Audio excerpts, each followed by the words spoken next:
আন্তর্জাতিক শ্রমিক দিবস উপলক্ষে আনোয়ারা উপজেলা শ্রমিক দলের উদ্যোগে শ্রমিক সমাবেশ অনুষ্ঠিত হয়েছে।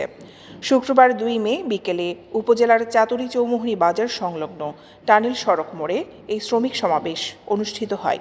এ সময় আনোয়ারা উপজেলা শ্রমিক দলের সভাপতি ওমর ফারুকের সভাপতিত্বে ও সাধারণ সম্পাদক জামাল হোসেনের পরিচালনায় সমাবেশে প্রধান অতিথি ছিলেন চট্টগ্রাম দক্ষিণ জেলা বিএনপির সদস্য সচিব লায়ন মোহাম্মদ হেলাল উদ্দিন।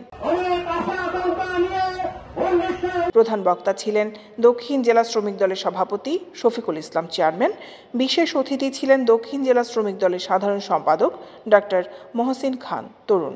উপস্থিত ছিলেন মাস্টার রফিক, সরওয়ার হোসেন মাসুদ, জাগির হোসেন, আকরাম হোসেন দুলাল, এস.এম. মোজাম্মেল হক, আবুল কাশেম, জসিম উদ্দিন, আব্দুল মঈন চৌধুরী ছোটন, দিল মোহাম্মদ মঞ্জু, মনসুর উদ্দিন, মাহমুদ লিয়াকত, মামুন খান, অ্যাডভোকেট নুরুল কবির রানা, সোয়াইবুল ইসলাম ও আলফাজুর রহমান আরিফ সহ আরো অনেকে। এই যে সকল কলকারখানা শিল্প প্রতিষ্ঠান আছে এগুলোতে শ্রমিকের স্বার্থ রক্ষায় কাজ করার জন্য আমাদের শ্রমিক দলের খুবই প্রয়োজন, কিন্তু এই জিনিসটি দারুণভাবে অভাব আছে।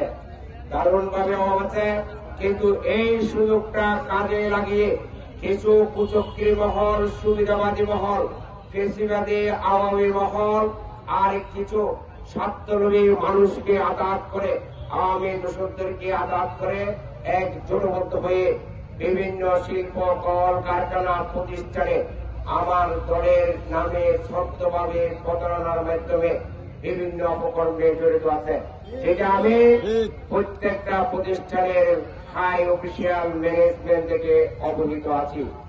চট্টগ্রাম বিভাগে আনোয়ারা উপজেলার জাতীয়তাবাদী শ্রমিক দল অত্যন্ত গুরুত্বপূর্ণ একটা ইউনিট। আমার পূর্ববর্তী বক্তাদের মুখে আপনারা সেটা শুনেছেন, আমি সেদিকে যাচ্ছি না। যে একটা কথা বলতে চাই, ভাই শ্রমিকরা তো ছিল এতদিন অবহেলিত, নেতৃত্ববিহীন। সহযোগিতা করবো ইনশাআল্লাহ, ওদের আদায় করবো ইনশাআল্লাহ। আমরা বলি এক কথা বলি, যে নেতা পাইছে আমরা আনোয়ারা কর্ণ বলি, যে নেতা পাইছে এই নেতা। আর বাংলাদেশে কোন এই নেতা লাইন হারানো গাইতে পাওয়া যাবে না ইনশাআল্লাহ। আমাদের নেতা আমাদের পাশে সব সময়, আমাদের 24 ঘন্টা খোঁজ খবর, কোন জায়গায় কোন দিকে যাচ্ছি এটা আমাদের নেতা খোঁজ খবর করছে ইনশাআল্লাহ। দৈনিক আজাদী নিউজ ডেস্ক।